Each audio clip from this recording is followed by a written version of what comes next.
Lots of us don't like to get lost. But actually, being lost opens you up to a whole scope of human behaviors and dynamics, possibilities that are really good. So, let's talk about getting lost. I'm Dave Fleming. In over 30 years, I've worked with a diverse set of leaders and industries, from two guys in a garage, literally, to multi-billion-dollar companies. During this time, I collected and curated wisdom that I want to share with you, because at the heart of it, we're all leaders. Let's figure this out together. I'll never forget the night my family and I got lost at midnight in the subways of London. Probably not the smartest move, although we came out fine. In the moment, it didn't feel so great, and there was lots of tension trying to get from where we were to where we needed to be, only realized that we were kind of going around in circles. Being lost can really feel like a bummer. I mean, it puts you in this sort of uncomfortable, disorienting, maybe even a little fearful or threatening space. But being lost can also open us up to all kinds of possibilities and some of the best human potential and behaviors we know. Like, for instance, getting lost fires up curiosity. As soon as you don't know where you are, or as soon as you don't know what to do, you immediately have this inner response to that, and that is to search. And searching fires up curiosity. I wonder about this. I wonder about that. I wonder if we went this way, and all of a sudden we're curious about whatever we're facing. Now think of something where you feel lost in your life. And ask yourself this: am I mostly complaining, or am I curious about what's going on? Am I asking rhetorical, deflating questions like, really? Are you kidding me right now? Or curious questions like, what is this situation trying to reveal? If I had to make sense of this situation, if I tried to give this situation a voice, what might it be saying to me? Curiosity opens us to adjacent ways, not only of thinking, but of understanding our lives, and specifically understanding our character and the way we're living. Often when we're lost in life, we come out the other side living in different ways that are more reflective of who we want to be and who we want to become. Curiosity is fired up often because of a significant ambiguity in life. Second, being lost opens us to reliable guides. We lower our shields. We become more open to the wise perspectives of other people. We become humble. You know, the word means grounded or on the ground. Like, get your feet on the ground.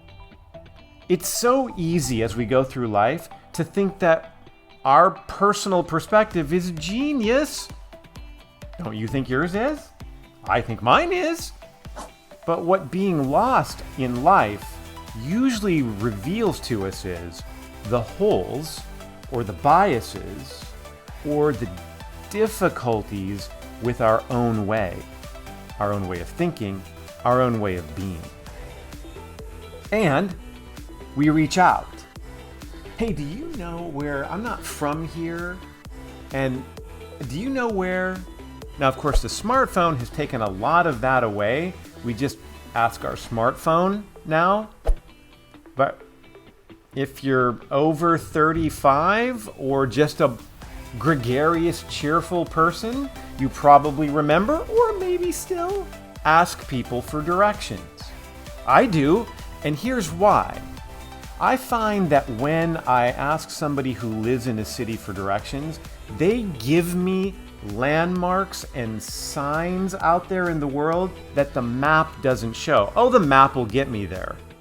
But the map won't always show me the little nuances that someone who has traveled that path knows. Oh, watch out for this. There's a roundabout there, and you can only... Reliable guides provide wisdom. And sometimes, if we're feeling overly confident in ourselves, we're not listening to guides. But being lost brings us back to earth. Now, you have to be careful because not everybody's a reliable guide. Some people are, you fill in the blank. But finding reliable guides can make a big difference in a moment of being lost because they can point something out that just helps you take your next step.